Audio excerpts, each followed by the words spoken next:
Hello everyone, it's Melanie here with Vintage Hill Studio. Welcome back. Today I'm using pieces and parts, repurposing a 1955 sewing pattern package remnant. It came from this original packet. If you're following me, you know I made a card out of the girl in blue there.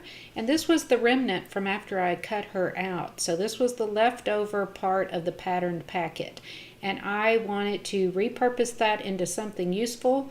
So you can see this is where it originally came from on that jacket of the packet. There's my card. I decided I don't have much to work with here, but she would fit perfectly on a 2x6-inch bookmark. So that's what I'm going to go with. There is my 2x6-inch bookmark just cut out of some cardstock.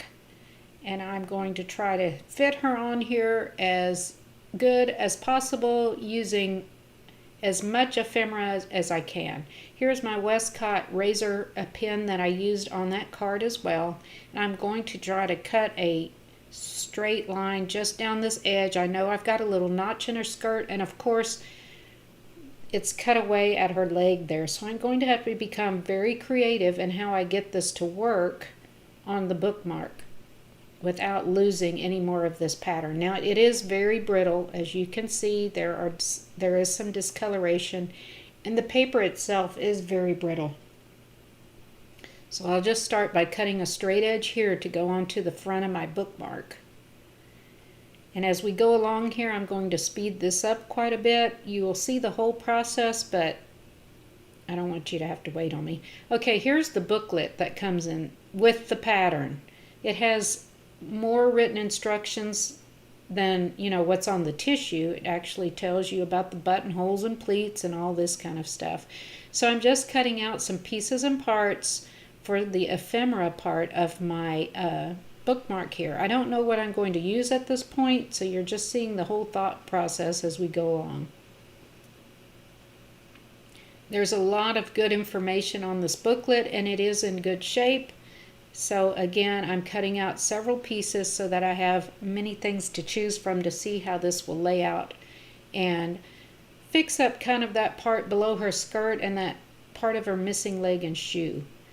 So first off, I just need to get this positioned up so that it kind of fits well over the bookmark, and then start working from that angle. I think I'll try to keep her foot down towards the bottom of the bookmark, so I'll bring over this little booklet here and see if I can get some text to kind of fill in that space behind her skirt and along that partially missing leg. Okay, so I've cut this out and I'll get that put down. Now this is a silicone mat, which you will see me use in many of my videos. You can see I can go right over the edge with this glue stick, and it does not leave a mess because the glue does not stick to the silicone mat. Now this was from a big box store, and it is actually a microwave mat, but I've used it in all of my crafting projects and it works really well. No residue left from glue sticks, liquid glue, or tape runners. So it keeps your work surface nice and neat and allows you to go right over the edge without worrying about any other stuff sticking to your surface. Okay, now you can see how brittle this is on the back. I'm being very gentle with the glue stick. Got some overlap there at the top that I will trim off with some scissors and get this put down on the front of my bookmark. Now again, I'm mainly aligning to the left-hand side, which is where I did my straight edge, and then I'll simply trim off the right-hand side to fit within the bookmark parameters here. I'm using my finger first to get that pressed down and then gently rolling with my brayer. I don't want to tear or wrinkle that brittle paper until it's fully dried. It's liable to move. Okay, looking pretty good. She's got her little purse and her matching skirt. This was an adorable pattern. Number 1061 from Simplicity in 1955, and I'm so happy to use this remnant. So this is a little Simplicity text from the actual tissue because the stuff in the book was too big or had already been used. So I'm going to use the tissue here, and that allows you to read the text through the tissue. It's a little transparent. It makes the segue from the missing leg and part of that cut up skirt a little more fluid. Then I will use this even plaid. I thought that that was so cute, to cover up this little hole in her skirt from where I cut out that original girl in the blue.